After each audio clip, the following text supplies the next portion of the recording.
Welcome to the 35th episode of the Head Kick KO podcast. Today we're taking a look at UFC 264. We're going to obviously start with Conor McGregor and Dustin Poirier. Then we're going to move into the other fights on the main card, and we're even going to touch on one of the fights off the prelims. After that, we're going to take a look at some of the big fights that have been announced as of late. And then we're going to end with next week's fight card of Islam Makhachev versus Thiago Moises. So strap in because this episode is going to be a long one. And like I said, we're going to start off with Conor McGregor and Dustin Poirier. And by doing this, we're going to start with the fight itself. That's the first thing we're going to talk about. So, at the beginning, I really liked the way Conor came out. A lot more kick-heavy in his approach this time. And he's obviously started off throwing several spinning hook kicks, spinning heel kicks. And he was throwing a lot of good teeps. Threw some leg checks, and I really liked how Conor was fighting for a good portion of the first round. I think in the time since the fight has ended, I think people have forgotten how good Conor looked at the beginning of that first round. Obviously, it went south, and it went south bad for Conor, and Dustin did look really good later. He obviously was able to get to the fight to the ground, and he did that by landing some very good punches in the stand-up. He caught Conor clean, which caused Conor to initiate a clinch situation, and then he eventually tried to jump the guillotine. Dustin Poirier got out of the guillotine and was on top and landed some very, very strong ground and pound for a large portion. I thought the fight was going to get stopped for a minute.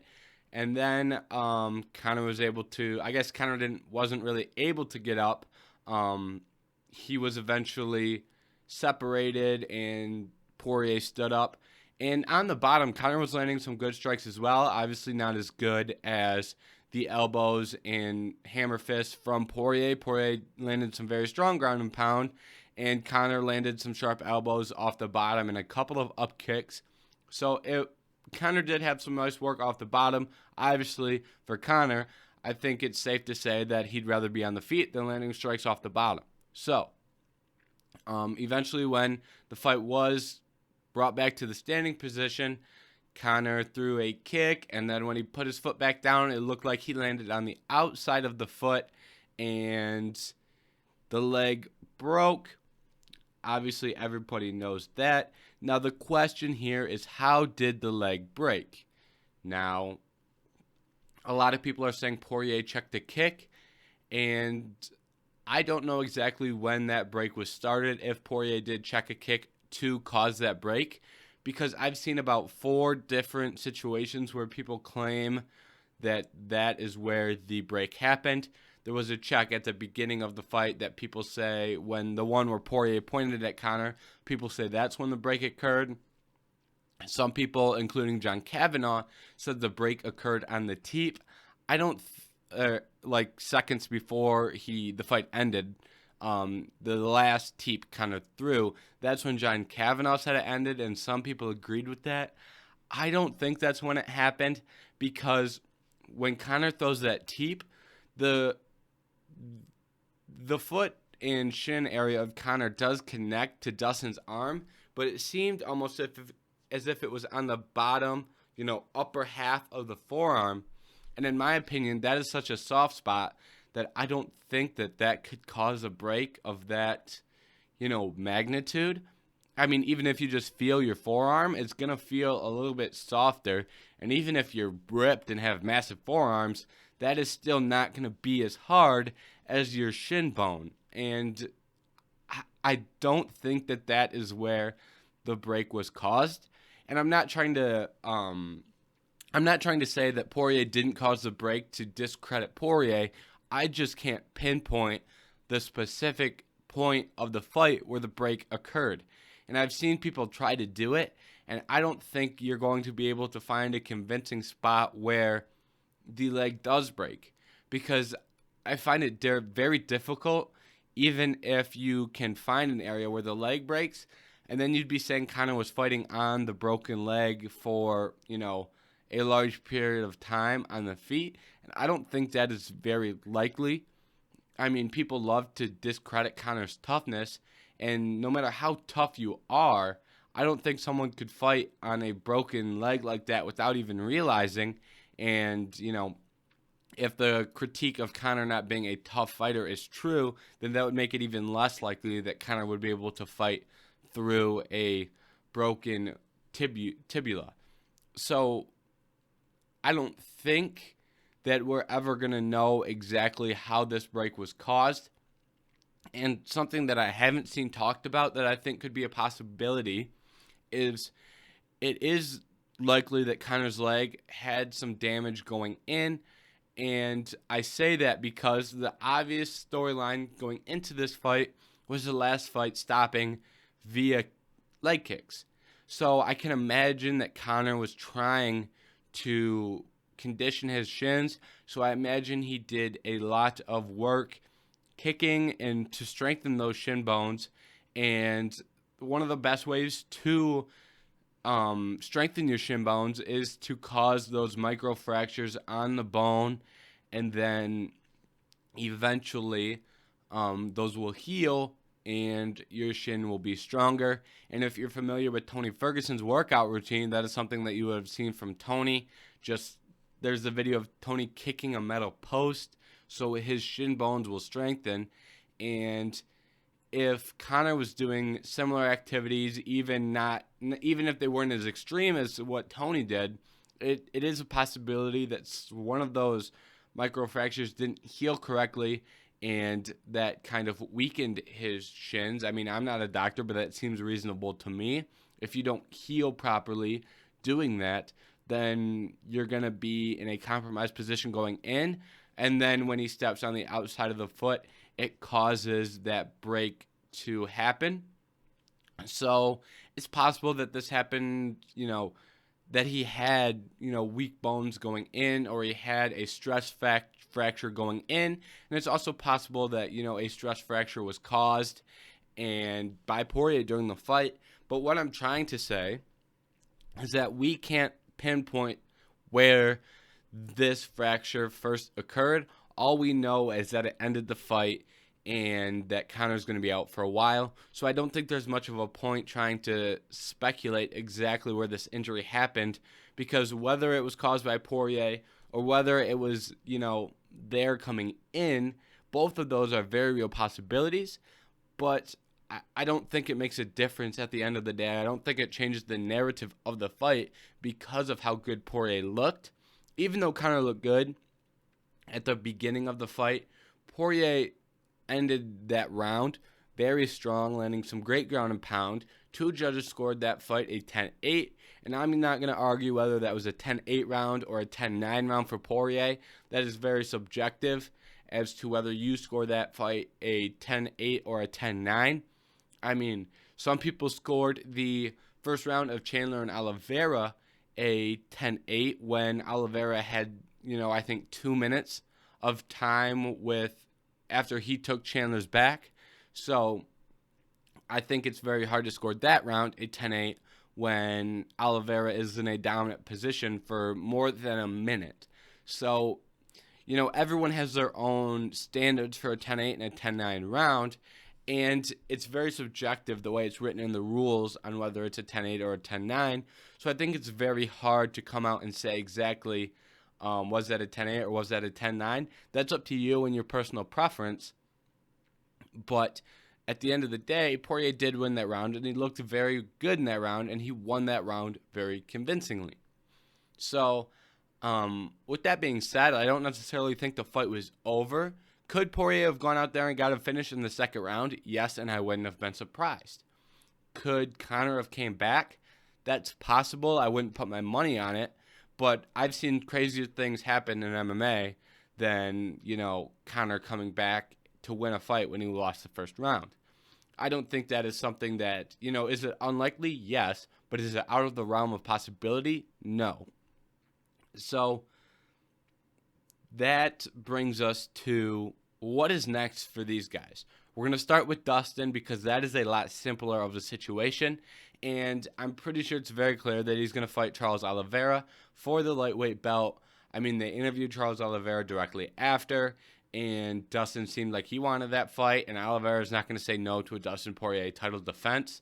So I think that is all but done. As long as it doesn't fall through in negotiations and the money is right, that fight's going to happen. And I don't think there is much else to be said about that. We'll break down the X's and O's of that fight when we get closer. And how close are we to that fight? I think that fight will probably happen before the end of the year. I think Poirier got out of that fight with Conor, not too hurt. He's going to want a training camp, so give him 2 months for a training camp and give him a time for vacation. And I think we'll end up seeing this fight, in the fall or winter. If you look at the landscape of pay-per-views, that's obviously going to headline a pay-per-view. And as of right now, we've got pay-per-views headlined up until September, I believe. We're looking at Ortega versus Volkanovski for that September pay-per-view, and we'll talk about the co-main because that is in the news section that we'll talk about later. So the co-main will be talked about. You may know what I'm talking about, you may not, but we'll talk about that later. But right now, October, November, December, one of those months, whichever one it works out to be. Don't think it makes that much of a difference, but I think we're going to see this fight before 2022. And now for Conor. This situation is a lot more in-depth for Conor as to what is next for Conor. Because I think there is I broke this down in my pre-record planning in two separate kind of angles to this. One angle being a more realistic approach as to what Conor's going to do in the future, and the other one being a more extreme approach as to what I think Conor needs to do. And the second one being my personal opinion. But we'll start with the more realistic approach. The first thing Conor's got to do is heal up. I mean, he had surgery today. He had a 3.5-hour surgery. He had a rod and a plate and screws all put into his leg. It's going to be a long recovery. He says 6 weeks on crutches. I mean, even if he's on crutches for 6 weeks, then, he's probably got rehab after. And by the time you get back in fighting shape and then you can do a training camp, he's not going to fight again until 2022 at the absolute best. And where do we go from there? What is next for Conor?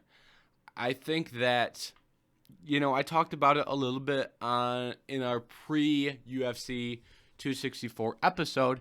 The aura of invincibility with Conor is gone, and he's not as big of he's not the same type of star that he was. Now, we are yet to see if he is still a major star. Because win or lose, do people want to watch Conor fight?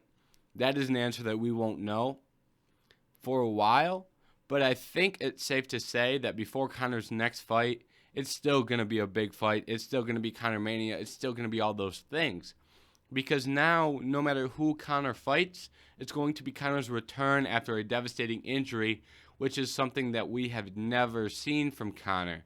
And I think that is still going to sell, and I think he's still going to be a star outside of the octagon. Now, how does he perform inside of the octagon? We're going to have to wait and see.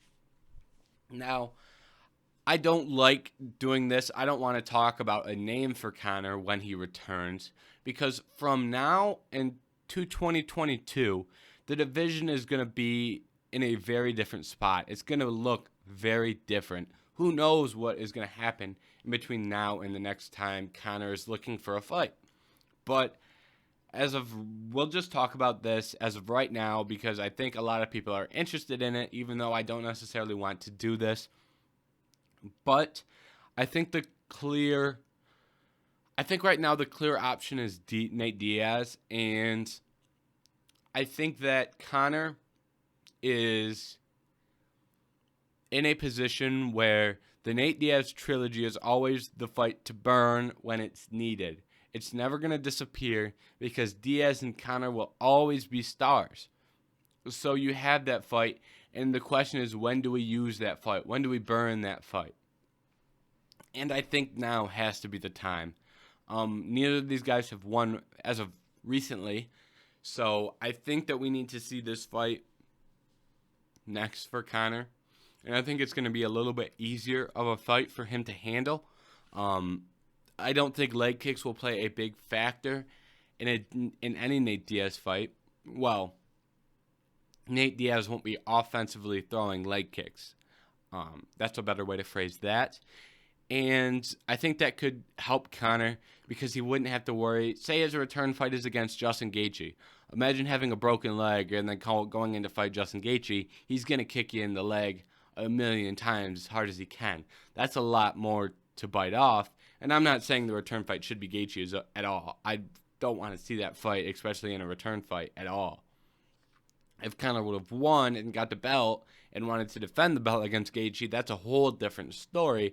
But in his return fight, I think Diaz would make a lot of sense because that leg kick aspect is gone, and it's still going to be a very big fight. It's going to be another trilogy fight, and it's going to be a return for Conor McGregor. And I think that's a very interesting angle for his return. And I think another option is a contender.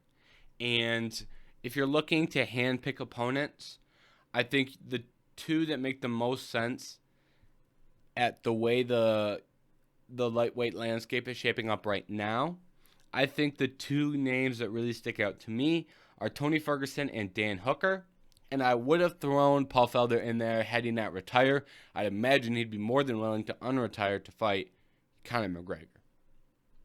So, you're probably asking me why those guys, and I'm going to actually address that in a minute, but because I have a very, I didn't just look at those names and go, oh, those guys would be cool. I really did think about this as a fight that would help Conor, and I think those two guys are two guys that Conor has a big chance of winning against, and they're relatively well known. Tony's a lot more well known than Dan Hooker, but Dan Hooker is still respected in the landscape of MMA. So we'll touch on that in a second, but and you'll kind of get that when I get to that point as to why I named those two guys. So right now we're going to move on to the next kind of split that we had, and that is what do I think Conor needs to do? Now, these are two very extreme things that I think Conor needs to do if he wants to make another run at a UFC belt. Both very unrealistic, and one, I don't even know if it's possible. So the first being he needs to cut John Kavanagh. And I'm not saying he needs to cut his whole team because Owen Roddy is a striking coach. I think is a very good striking coach. But John Kavanagh as a head coach doesn't seem to be a great fit. And I think they're just too good of friends at this point almost. They've been through a lot together, and I think that's why Conor doesn't want to cut John Kavanagh. But after the last three Conor losses, John Kavanagh has came out and spoke about their game plan heading in. And he's 0 for 3 on the things he's talked about as being a part of the game plan. If you look at this fight, he said he thought Conor did very well in the first round, and he thinks he would have gotten the finish in the second round. Now, that's probably what he would have told Conor in the corner, and I think that is just not the right attitude to have in that situation. Because Conor did look good at the beginning of the the beginning of the first round, but he then proceeded to get ground and pound for a long period of time. So I'm not overconfident that and I think John Kavanagh may be the only person that is confident in the fact that Conor would go out there and get a finish in the second round, because it just didn't look like the fight was trending in that direction in the slightest.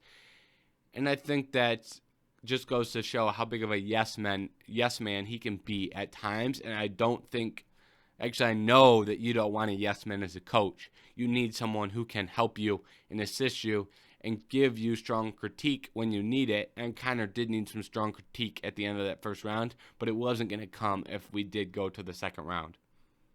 Now, and if you look at his individual game plans. After this fight, he has already talked about how he was the person who came up with the game plan to jump the guillotine. How it was his idea and he thought that was a hole in Poirier's game. Now, jumping the guillotine did really, start the end of that whole round because Conor wasn't able to get off bottom when the guillotine didn't work, and that led to the ground and pound shots that were incoming. Now, what makes this even worse is that Conor has looked very good in the clinch, and he looked good in the clinch against Poirier in the second fight. He landed some good elbows and some good shoulders in the clinch. So when Conor has looked good in the clinch, and I don't think that you want to jump guillotine, even Conor did initiate the clinch exchange because Poirier landed a big shot that hurt him. I don't think going into the clinch was a bad idea, but jumping the guillotine, just stay in the clinch for a little bit longer, try and land some shots out of the clinch, and then jumping the guillotine just kind of, if it doesn't work, you're kind of screwed. And it seemed like a last ditch effort in jumping the guillotine that I really, really, disagree with. And I think Conor did have a better chance of landing that than a lot of people thought, because even Poirier said I was going to let him get it deep, and I don't know if I believe that. I don't think there's ever a situation where it's like, oh, I'll let him get the guillotine deep and then I could pass. But Poirier did say I was going to let him get it deep, and then it was tight for a second. So I think that was a little bit closer than a lot of people were saying, because Poirier did say, oh, he was worried for a second. So, but as an overall game plan, something that you're looking for is a guillotine. I don't think that is great, especially when your fighter is Conor McGregor. Now, in the second fight, he said that he didn't think leg kicks were going to be a problem, and that is ridiculous because we've seen leg kicks on almost every major pay-per-view be a major factor in at least one of the fights. So, for John Kavanagh to say, oh, we didn't think leg kicks were going to be a problem, that's blasphemy, and it doesn't make any sense, and it eventually cost Conor that second fight. Against Khabib, he said they were content with staying on the ground, staying on bottom, and waiting for time to run out, and then having it start on the feet the next round. That led to Conor losing 2 of the 3 rounds that were scored, and it led to his eventual submission loss in the 4th round. So now, I guess in that fight, you can make the case that Conor wouldn't be able to get off bottom against Khabib, which is a real possibility. But I think it's better to at least try and have it not work than just lay there and wait for the ref to save you and get to the next round. Because when you're laying on bottom, eating ground and pound, going, oh, we'll just wait for the next round to start, doesn't seem like that beneficial of a strategy, and it didn't work out, and Kavanagh admitted that that was a bad strategy, and they wouldn't do that in a rematch. So in Conor's last 3 losses, we've seen major strategic holes from his head coach. So I think that Conor really needs to switch his team and the people around him, because it's proven that that may not be his best path to victory, having them in his corner. So do I think that's going to happen? No. But do I think it would be beneficial if it did happen? I do. Now, the more unrealistic of the two, and you may say, oh, cutting Kavanagh was very unrealistic. Just wait till you hear this one. I think Conor needs to move back to 145 pounds. Now, I don't know how the weight cut went for him this camp. Do I think Conor can make 145? He probably can. But I think he needs to get dedicated, get a nutritionist, and really help him get down to 145. Because I think that a lot of the problems Conor's running into at 155 aren't going to be there at 145. And even in that last fight against Poirier, I look at that and go, okay, so what happened in that fight that Conor really struggled with? Conor got hit with a big hook by Poirier, and then eventually, looks like it kind of stunned him a little, led to Conor going into the clinch, and eventually jumping the gilly. Now, the other thing that hurt him was I think Poirier was bigger than him, and that helped Poirier control top position for the majority of that round while he had the opportunity. And so when you're looking at Conor, who got hit, and I don't think no one at 145 has Poirier's power, right? And no one at 145 is going to be as strong as Poirier on the ground. Now, you could say, okay, that's just a bad matchup for Conor at 140 or at 155, but just looking at the names at 155, everybody has those attributes. I mean, looking at the top of the division, you have Charles Oliveira. Now, Charles Oliveira doesn't directly have the two things I just listed in the power in the hands and the strength on the ground in terms of physical strength, but he is a very strong grappler in technique, and he can go out there and finish fights from the ground. So I think that would be a very bad matchup for Conor. And I know Oliveira finished his last fight via knockout, or it'd be a TKO from punches, but I think Chandler can be a little chinny, and I think he landed a perfect shot. I don't think Oliveira should fall in love with his hands, but regardless of how much power he has, he would still be able to. He would still be a very bad matchup for Conor at 155 pounds due to how good he is on the ground. Now, looking at the rest of the division, you have Gaethje, who's someone who has that power in his hands, and that fight probably wouldn't go to the ground at all. So I don't think we even need to discuss the possibilities of Gaethje's strength on the ground. But I think Gaethje is also a very terrible matchup for Conor because he'll kick that leg hard, and when he connects to the head, he is going to hit hard. And if that shot from Poirier really hurt Conor, I think a shot from Gaethje would also really hurt Conor. And I think that fight would probably play out in a little bit of a similar fashion. But I think he would have a better chance against Gaethje than Poirier because I think Gaethje is going to be a little bit easier for Conor to hit. But I still think that's a bad matchup. Looking at Dariush would be able to probably control Conor on the ground. He also doesn't have the physical strength on the ground, but is a very good grappler in his own right. Looking at the rest of the division, Michael Chandler would be a very bad matchup for Conor because, he's a very powerful striker. He's very strong physically on the ground, and also has good technique to pair with that because he was a D1 wrestler. So I think that would also be a bad matchup.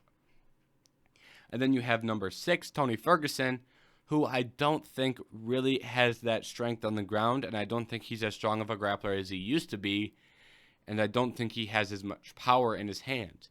That's why I listed Tony about 10 minutes ago probably as one of the two guys I'd like to see Conor return against.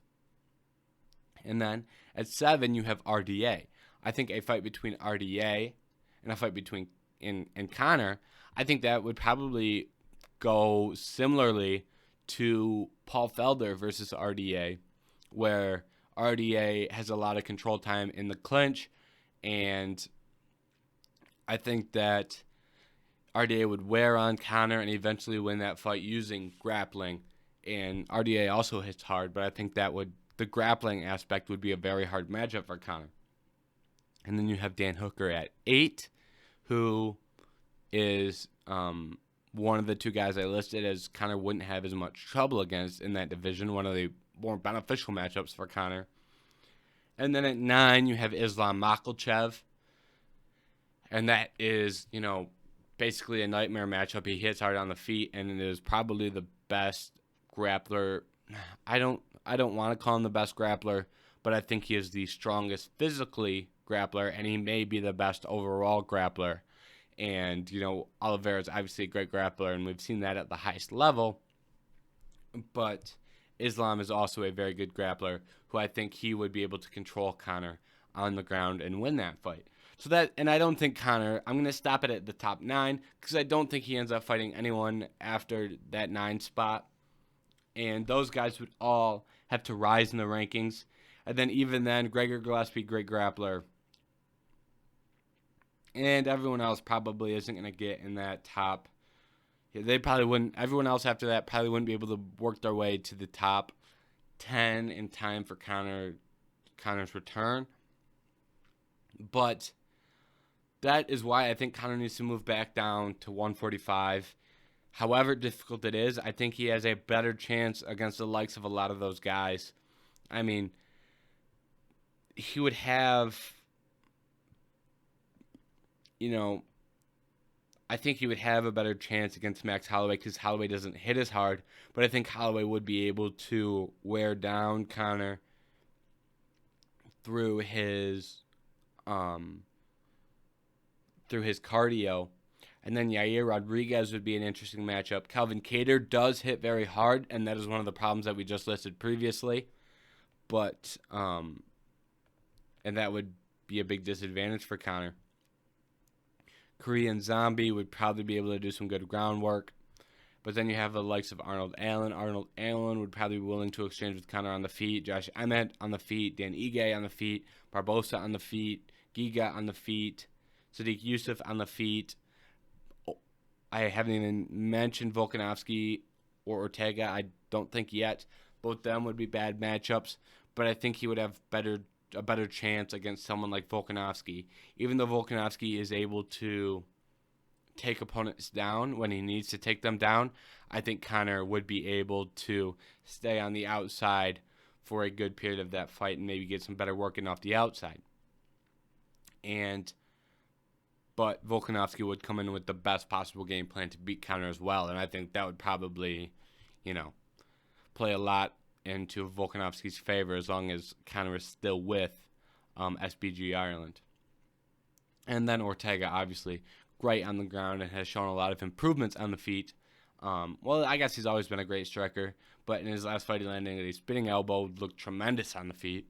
So I think he does have some bad matchups at the top of the division, but I think you have more winnable fights there for Conor. And if you move to if he wants to go up, Usman is gonna hit hard and he's strong and technical on the ground. Colby is not gonna hit as hard, but he's gonna be able to take Conor down. Burns gonna be able to take Conor down. Leon Edwards would probably be the best matchup out of the top 3 for Conor. Stephen Thompson, probably would be a little bit better of a matchup for Conor. Luque would be interesting. Chiesa would probably be able to take him down. Masvidal hits very hard. Well, so does Luque. So I think that Conor's best chance is at 145. And I think also 145 in comparison to 155 and 170 is he's going to be able to... His power is going to be more meaningful there. I think he still has power at 155. But Poirier has ate some of his best shots in the last 2 fights. And is that Poirier's chin or is that Conor's power not being as effective at 155? I think both of those can be true at the same time. And looking at the chins of the guys at lightweight, I mean, Gaethje's tough guy to knock out. Michael Chandler, maybe you can clip him. He has had some struggles in the past. But I just think that 145, that power is going to be more meaningful. And the only guy with a chin that really just bounces off the page at 145 is Max Holloway. And the thing about Max Holloway is Max Holloway probably wouldn't be as likely to land a big shot that puts Conor away. It would be more attrition, and I think Max would win that fight. But I think he's got a better shot against Max than he does against Gaethje, just looking at the tops of the division. So those are the 2 things that I think Conor really needs to do. Do I think he does either of those things? I do not, but I think he needs to. And I have one last thing that I want to talk about from this Conor fight, and this is basically just Conor's attitude. And I'm not talking about his post-fight interview, and I'm not talking about his pre-fight press conferences. Looking purely from his walkout to the fight starting, we saw Conor do his walkout, and he looked very intense. But the thing I noticed is that intensity didn't stay. he looked a lot more nervous in the cage. He did some stretches, and the intensity didn't quite seem there. It almost seemed like he was putting on a face in the walkout and at the stare down. I don't think that truly inside Conor has the same attitude, but I think he's trying to portray that attitude to the fans. Just if you look at that walkout from when he walks out to when the fight starts, if you look at the small details of Conor in passing, not in not in the big moments, in passing, when even when Poirier was walking out and they cut the camera to him, and just looking at his face, he doesn't seem as confident. I think one of the biggest lines in UFC history in terms of commentary is when Joe Rogan is talking about the emotions of Conor and the emotions of Aldo prior to the Aldo fight. Joe Rogan said, it looks like Conor is like, I don't remember exactly what he said about Conor, but he said it looks like Conor is like, not fazed by the moment, or something along those lines. And he said it looks like Poirier is feeling the pressure of the moment. And I think there was a similar attitude there in the 155-pound fight for the championship against Eddie Alvarez. And those are probably Conor's two best performances, being Alvarez and Aldo. Now, I don't think that same attitude is there going into this fight, or going into the last fight, or going into the Cowboy fight. A little bit tougher to say in the Khabib fight. I think it was a different attitude than he had, not the same one we're seeing now. I think that Khabib fight is a little bit of an outlier in terms of attitude and skills and things like that. Not because he wasn't focused or wasn't motivated. It was because he was coming off, had not fighting in MMA for a while. And then, there was a big gap after the Khabib fight. So I think that Khabib fight is kind of isolated in terms of mindset for Conor. And I think in this fight, he just didn't have the same attitude and outlook on the fight as he did in past. And it's very hard to notice and it's very hard to tell. But I think if you watch that fight closely, and like I said, from the walkout to when the fight starts, if you just watch that and observe Conor, I don't think that's the same as the Conor we saw versus Aldo and the Conor we saw versus Alvarez. And I don't think that Conor can go in and win I don't think the Conor that we have now with that attitude can go in and win like the one against Aldo and Alvarez did. And I think he's going to have to find that mindset. Because and this isn't, old Conor, new Conor, per se, like I kind of made it seem like that. But I think that for athletes in general, and for specifically combat sports is probably even more like this. But I think you have to find the attitude and the mindset that leads you to victory. And I think you need to stay in that attitude and mindset. I mean, everybody is different going into that situation. Some people, you've got like a Robert Whittaker who, bangs on his chest. Other fighters are a lot more calm and composed right before that moment happens. I think everyone needs their own mindset that works for them. And I think Conor has lost that mindset that did work for him. And I think he needs to find that again. And I'm not saying that finding that mindset all of a sudden he's a world champion. But I think I think he's so far off the path of where he needs to be. I just think that is one of the things that can bring him closer to, continued success in the UFC. So, I think that is all I have for Conor and Poirier. I don't want to talk about what Conor said after the fight. I don't want to talk about Poirier, kind of taunting Conor while he was injured. Because no matter what your opinion is on those things, that's your personal opinion. And there's going to be someone with a different opinion who's going to attack you for your own personal opinion. So I try not to go, and those are things that are outside of fighting. I gave my opinion on what Conor needs to do to improve, but I don't think I need to give my opinion on, how you should act in defeat or how you should act in victory. I think everyone has their own opinion on that, and me sharing mine is, a little pointless, because no matter how I share my opinion or how I phrase it, you're going to have your own opinion, and you're either going to agree with me, disagree with me, maybe be neutral on my opinion, but it's not going to affect your own personal opinion. And it doesn't, in the long-term scope of things, that opinion doesn't have any difference on whether Conor wins or loses, or whether Poirier wins or loses.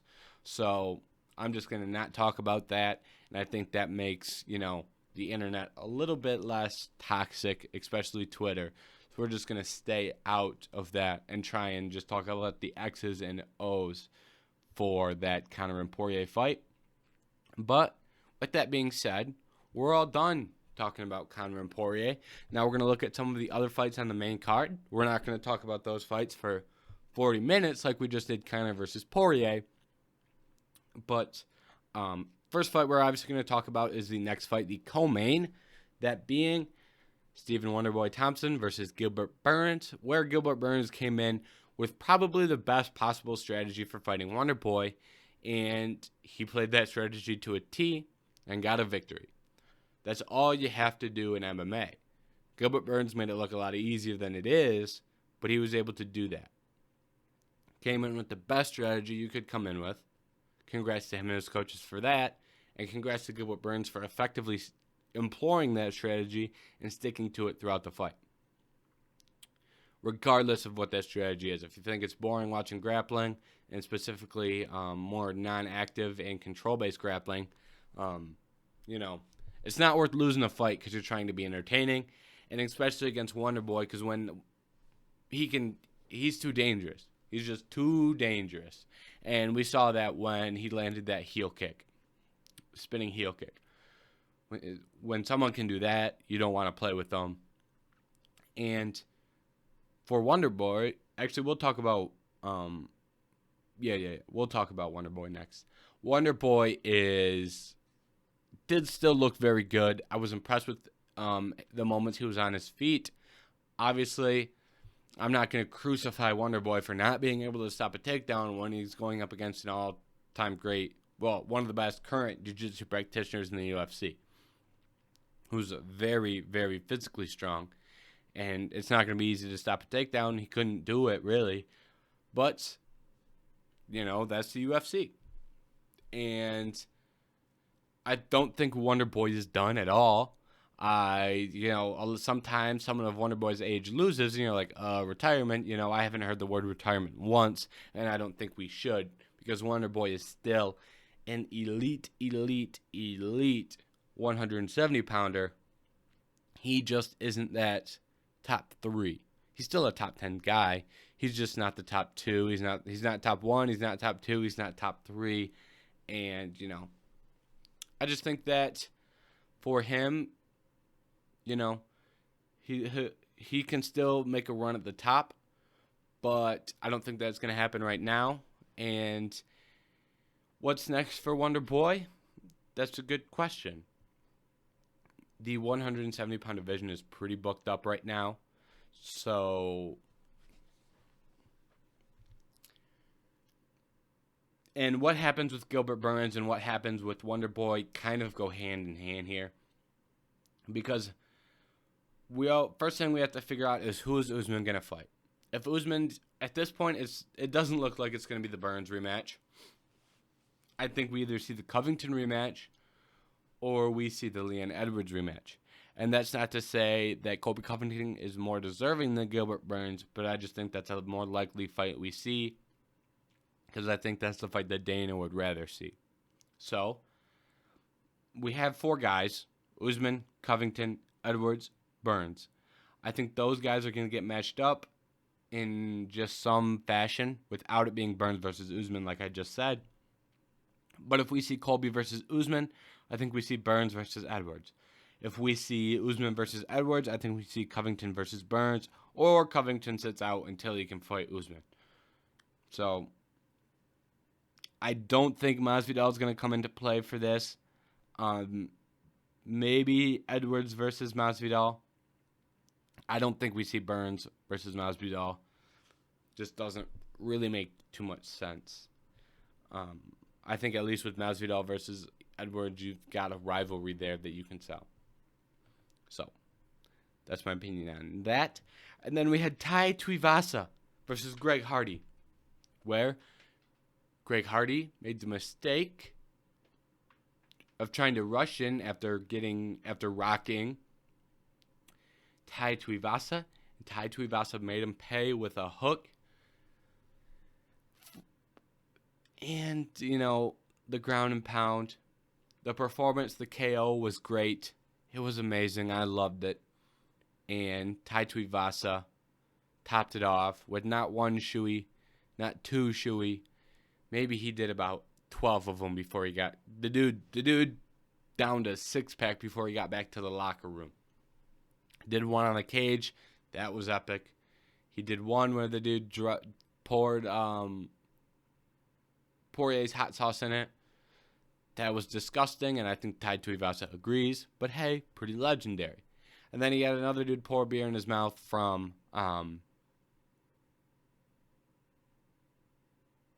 the stands into his mouth. And there might have been another shoey in there that I'm missing.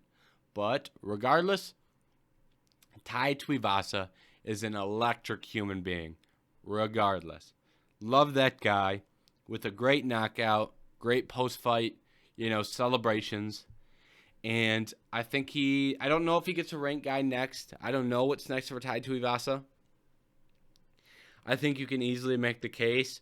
But I think we live in an era of the UFC where fighting the 15th ranked guy, waiting 4 months to fight the 15th ranked guy probably isn't as good of an idea as just taking someone who's borderline outside the rankings and fighting him a little bit sooner. But I think Walt Harris would probably be an interesting matchup because Walt Harris has lost a couple in a row, so he's probably going to have to fight an unranked guy next. And I think if you're looking at an unranked heavyweight who needs to fight a ranked guy, I think Tai Tuivasa is about as good as they come. Now, for Greg Hardy, what do we do with Greg Hardy? Everyone wants Greg Hardy cut. I want Greg Hardy to stay in the UFC. If Greg Hardy wants to throw bombs and get KO'd half the time, I'm fine with watching that. It's okay with me. I'm not going to complain about watching Greg Hardy get KO'd. So hopefully they just keep Greg Hardy in the UFC and keep throwing him against power punchers. Like power punchers at heavyweight. Everyone at heavyweight's a power puncher, but I mean guys with big power for the heavyweight division. So that's what I hope is next for Greg Hardy. Maybe Tanner Boser. Wouldn't be a bad guy. I know Tanner Boser's got to win and should probably move up in the rankings and do something to further his career. Or you could take a pit stop and KO Greg Hardy, and sounds good to me. So I think Tanner Boser would probably have a good time doing that too. Gets to add a KO to his record. Speaking of adding KOs to the record, Irene Aldana. She's just got some wild KO power for that women 135-pound division. I think, she has... I think 2 of her last 3 fights have ended with her landing This one was a check left hook that eventually led to her win. I don't remember if her last one was a check left hook or just a normal left hook or a normal hook, or I don't remember exactly what it was. But she does always. Yeah, Ketlin Vieira, she landed a KO in the first round. 2 of her last 3 have been KOs in the first round, and that's not something that you normally see in women's MMA. It's just less common. You don't see it as much. But I am more than okay with seeing it happen. Irene Aldana, she wasn't able to beat Holly Holm, but I still think she's one of the best in that division, and I think she has a lot of talent. Holly Holm just came in with a game plan to, have a lot of fence control time, and it worked. She got a win. So I think that Irene Aldana is probably 1 or 2 fights from a title. I think an Aspen Ladd fight makes a lot of sense. You maybe could do Jermaine Durandamy. Or is Jermaine Durandamy fighting at 145 right now? Don't remember. But someone ahead of her in the rankings. She's at 4 right now. Not the Holly Holm rematch, so that leaves you Nunes, and I don't think she's going to get the title fight next. Or Jermaine Duranamy and Aspen Ladd are the other two. So I think that one is pretty simple for what is next for Irene Aldana. Now we have the Sugar Show, Sean O'Malley. He beat Chris Montinho very, very badly. And Chris seems like a cool dude, and he's one tough guy. But what Sugar Sean did in this performance was wild. His ability, he stayed composed. A lot of guys are going to crack. I mean, I don't know how he backpedaled for the whole fight, landing ones, twos, kicks, and really just touching up Chris. And he didn't, a lot of guys, their conditioning is just out the window after that first round. But Sean O'Malley, who stayed active with his hands and had to be active with his feet, staying out of the attacking, because when you're getting pressured that much, just being on your bike the whole time, going backwards, is so, so tiring. And then punching to boot. I mean, what Sean O'Malley did was really tremendous, because not a lot of guys would be able to do that. Not a lot of guys would be able to, keep their cardio and composure where it needs to be. And also for Chris, not a lot of guys take that many punches from Sean O'Malley. Not a lot of guys can eat that. So I'm very impressed with both guys for very different reasons. For Sean, it was his performance and talent. For Chris, it was his pure heart and toughness. Now, what is next for Sean O'Malley? I don't think we see a ranked guy for Sean O'Malley next. As much as people get upset with him being a can crusher, don't rush it. I hate rushing prospects. That sounded like I said I hate Russian prospects, but I hate rushing. Give prospects their time. Let them develop.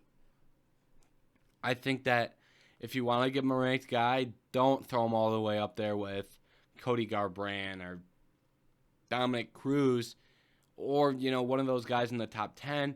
If you want to give him a ranked guy, Kyler Phillips, Cody Stimman, Marlon Vera, Jimmy Rivera. Even Jimmy Rivera is very good. Rafael Assunção maybe a little bit.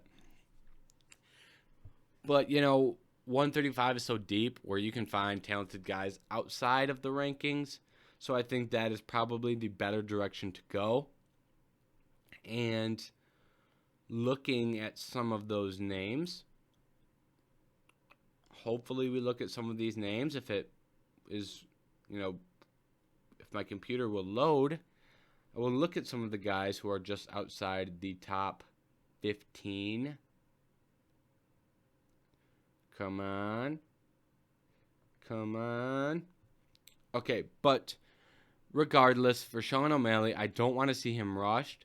I would much rather see Sean O'Malley develop and, get a little bit better, because I still think he has some holes, but I don't want for Sean O'Malley to be put in a position where he bites off too much, and he, gets put in bad positions. That's just not something that I'm interested in seeing, and I think that Sean O'Malley is someone who we need to watch grow. And I think that's the best way for Sean O'Malley to kind of look going forward. Maybe, I guess, what? I'd like someone around the 15 spot, maybe like a Song Yadong or a Hony Barcelos, for Sugar. I don't want to see him against a big-name guy next. I think he needs one more before he gets to that big-name opponent. And he name-dropped Cody Garbrandt. I think Garbrandt's moving now to 125, so that's kind of a pointless call-out. But regardless, speaking of top prospects, we had two of them going up against each other at 145, one being Ilia Topuria, the other being Ryan Hall. Now, what did we see in this fight? I think we saw a fighter in Ilia Topuria who is very talented in terms of his composure. I talk about composure a lot, but I think it's an important trait to have, and I love seeing it in younger fighters. And I think Poirier proved that he has that trait. I think he's proved that in previous fights, but I think he just, kind of cemented it here. In the past, he showed very good finishing instincts and, didn't make the mistake of jumping in and getting rocked. He'll mix it to the body. And I think that in this fight, when you've got Ryan Hall doing the wacky stuff he was doing, being able to find the situation where, okay, now is the time. Now is when I attack. Now I'm out of danger. Now I can throw ground and pound it on this fight, and that's what he did. On the feet, he still landed some good shots. He landed several body shots that I really liked. I think he landed a straight right. That was very good if I remember that correctly. So for the little we saw of Gilbert Burns, it was all very positive. For Ryan Hall, if you want to take the fight to the ground, takedowns. He just needs to drill his takedowns. Get better at takedowns. Be willing to shoot for a takedown. Be willing to enter the clinch to go for a takedown. That's really the effective ways to get the fight to the ground. Trying to go for Imanari roll, heel hook. It's not a great for sustained success. Can we throw a strike other than, a kick to the body and a spinning heel kick? It's just, I wasn't impressed, but he does have talent, so I don't want to write him off completely. And it might have been ring rust because he's been out 2 years. As much as people say ring rust doesn't exist, I think in some situations it can. And I know Ryan Hall said it doesn't, but the way he went in there and fought made it seem like he had a little bit of ring rust. So let's not completely write him off. I don't think he's done yet. And what's next for these guys? I like Gilbert Burns versus Alex Caceres. Gilbert Burns has looked really, really good, and I think he's proven that he can take the next step at 145. And I think Caceres is someone who isn't an overwhelming, force, who I think you're not throwing him into the Shark Tank right away. As much as he's fighting a ranked opponent, he's not fighting someone who's unbeatable. He's fighting someone who is tough and can put up a challenge, but someone who he can also go in and beat. And I think that is just what is next for Gilbert Burns. And I think that he's got a long future in the UFC, and I think he's just another one of the great featherweight prospects. And I think he might be the best of the lot. So, that is everything that I have to talk about for UFC 264. This episode is long. It's a long one. I'm sorry.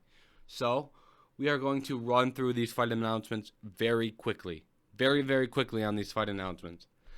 I'm not even going to talk about my opinions on them, except for one of them I'm going to share my opinion. The other ones I'm just going to give you the fight announcement. We're going to go in order by date. The date that the fight takes place. Rafael Fiziev versus Bobby Green is taking place on August 7th. Sean Brady versus Kevin Lee is going to take place on August 28th. Paul Craig versus Alexander Gustafsson at light heavyweight. Gus is back at light heavyweight on September 4th. This is the one I'm going to talk about. Nick Diaz versus Robbie Lawler. This is not confirmed, but Ariel said there's a 90 to 95% chance this takes place in a co-main event at UFC 266 in September, on September 26th. Now, I think this is a very good fight for Nick Diaz. The other fight that I would have liked would have been Tony Ferguson, but Nick Diaz versus Robbie Lawler makes a lot of sense. And if Nick Diaz can go in there and beat Robbie Lawler, he's still got a spot on the UFC roster. So let's see if he can do it. Now, Tatiana Suarez versus Roxanne Modafferi, September 25th. Now, here's the deal. Nick Diaz versus Robbie Lawler is set to take place on September 22nd. Tatiana Suarez versus Roxanne Modafferi on September 25th. So, one of three things is happening. Either the UFC is doing a Wednesday card where Tatiana Suarez and Roxanne Modafferi will fight, or I'm an idiot and made a mistake putting the date from Twitter to my computer. Okay, that's very possible. Or third, the reporter who I saw report this, which I think this was an MMA Junkie report that I got this from, or they're an idiot and put the wrong date. So either I'm an idiot, the reporter's an idiot, or the UFC is having a Wednesday card. One of the three. Regardless, Tatiana Suarez versus Roxanne Modafferi taking place in September. Or maybe, it's taking place. It might not be in September because I'm not sure when the date is. And then Kevin Holland versus Chris Daukaus on October 2nd. Third time's a charm. Jamal Hill versus Jimmy Crute on October 2nd. And Mariana Rodriguez versus Mackenzie Dern on October 8th. That is everything we've got for fight announcements. Now, we're going to look forward to next week's card, which is headlined by Islam Makhachev versus Thiago Moises. Both of these guys looked very good in their last fights. I was very impressed with both of them. Islam Makhachev, I think, is going to win this fight. I think he is a tremendous grappler, and a complete martial artist. And I think he's going to be able to go in there and get a win. And I think that win will propel him to the top, a little bit higher, I guess. The elites of 155. That's what I think is next for Islam. But Moises has the opportunity to come in here and steal all his shine. It's going to be interesting to see if he can do it. I don't think he will, but it'd be very interesting if Moises won because a lot of people are very high on Islam. So let's see how that plays out. Then we have the return of Miesha Tate versus Mariano Renault at bantamweight. If Miesha Tate can make a run at bantamweight, it makes that division a lot more interesting. Then at lightweight, we have one of the top lightweight prospects in Matej Gamrot fighting Jeremy Stephens.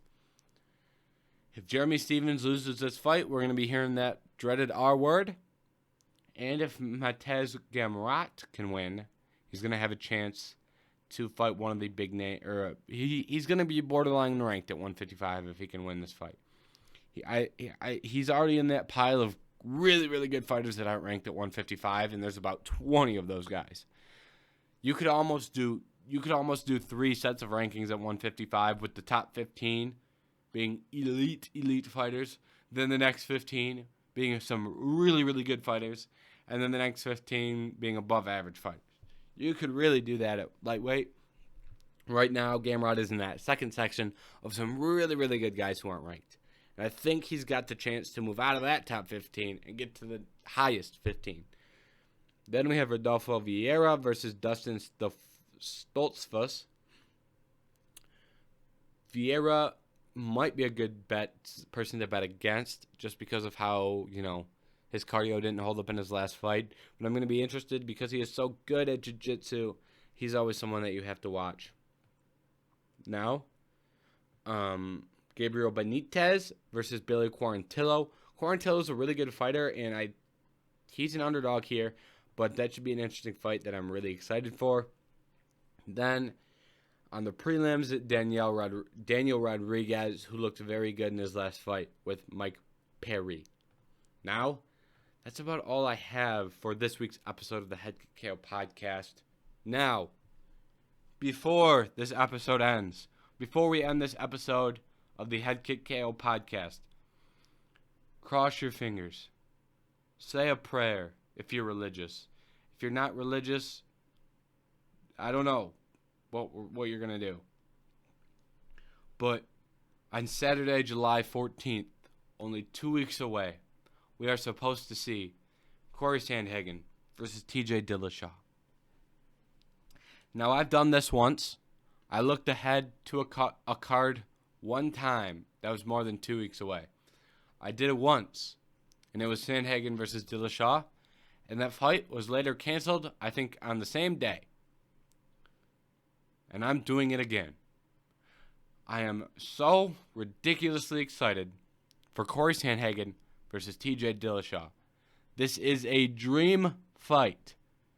There are few fights that I could make in my head that I would rather see than Corey Sandhagen versus TJ Dillashaw.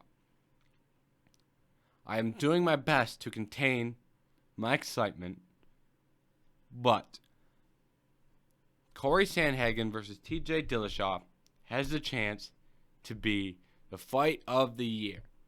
It's also got a chance to be a vicious knockout because Corey Sandhagen is that dude. It's also got a chance that TJ Dillashaw can go out there and win by knockout because he's also very, very good. That fight is so important in terms of entertainment because it's going to be fun. The landscape of the division, because the winner should fight for a title, but we are currently waiting on Aljamain Sterling to be recovered from his injuries so he can fight Piotr Jan. So we don't even know who the champ will be when these dudes fight for the championship. But the winner is going to have a chance to fight for the championship. Got to. And they've got a chance to fight for Fight of the Year. I am excited for this, and I had to say it because I cannot contain my emotions when it comes to Corey Sandhagen versus TJ Dillashaw. And now that I have made that announcement, and I have said that, I'm going to thank you for watching this episode of the Head Kick KO podcast, and make sure you come back next week, because next week we are going to break down this fight card of Islam Makhachev versus Thiago Moises. We're going to talk about any other news, and we're going to break down the following week's fight card, which is, like I just said, Corey Sandhagen versus TJ Dillashaw. So make sure you tune in for that episode. And once again, thank you for watching this episode. Goodbye.